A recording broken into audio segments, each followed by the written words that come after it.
నమస్తే. జూన్ 24 జ్యేష్ఠమాస మంగళవారం కృష్ణపక్ష చతుర్దశి సాయంత్రం 6:30 వరకు తదుపరి అమావాస్య. రోహిణి నక్షత్రం పగలు 12:50 వరకు తదుపరి మృగశిర నక్షత్రం. దుర్ముహూర్తం ఉదయం 8:06 నుండి 9 గంటల మధ్య గలదు. కృష్ణాంగారక చతుర్దశి పర్వదినం.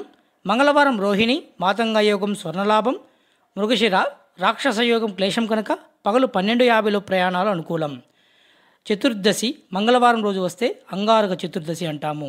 అది కృష్ణపక్షంలో రావడం కృష్ణాంగారక చతుర్దశిగా వ్యవహరించబడుతుంది. సొంత ఇంటి కల నెరవేరాలన్నా, శత్రుపీడ తొలగాలన్నా ఈ తిదివార పక్షం రోజు పరమశివుణ్ణి పూజించడం వలన అత్యంత శుభమైన ఫలితాలు పొందుతారు. తెల్లని మల్లెపూలు, నవధాన్యాల చేత శివపంచాక్షరి మహామంత్రాన్ని జపిస్తూ అభిషేకించిన వారికి తప్పకుండా స్వగృహ ప్రాప్తి కలుగుతుంది.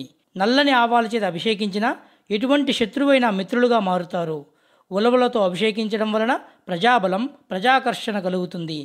కందుల చేత అభిషేకిస్తే అపమృత్యు భయం తొలగిపోతుందని గురువచనము. జై శ్రీరామ్.